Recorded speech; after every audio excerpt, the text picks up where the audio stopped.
घरर एही दिगरे रखुथिले आईना होई जातु सावधान।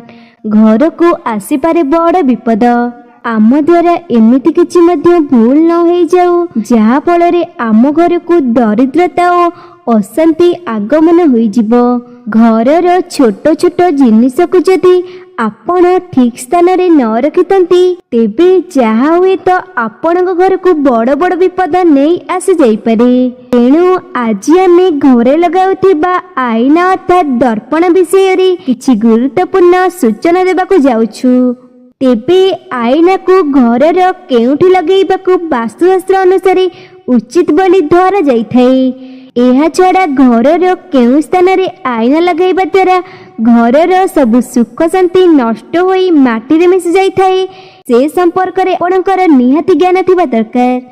वास्तुशास्त्र अनुसार शोइबा घर अर्थात बेडरूम रो बेड पाखरे दर्पण लगेइबाकू अशुभ बोली मना जाइथाए। खास करी शोइबा घर बेड सामने रे केबे भी दर्पण लगांतु नहीं। जेपरि कि आपण उठिबा मात्र के आईना सामने रे आपणक चेहरा आसी जिवो एहा बहुत अशुभ होइथाए। एहा द्वारा घरे नकारात्मक ऊर्जा संचार घटिथाए।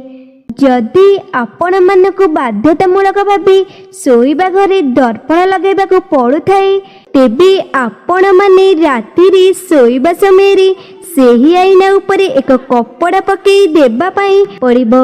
अर्थात एक कपड़ा आनी सेही दर्पण को ढांकी दियंतु। घरर दक्षिण दिगरे आपण माने केबे भी आईना लगांतु नहीं नचेत आपण मानक घरे सुख समृद्धि रे सबुदिन पई ताला पड़ी जीवो। एथिसह एहा आपण मानक जीवन रे बहुत खराब प्रभाव पकई थाई। तेबे बंधुगण घरर एही सब स्थान रे केबे भी दर्पण लगेबा उचित नुहे।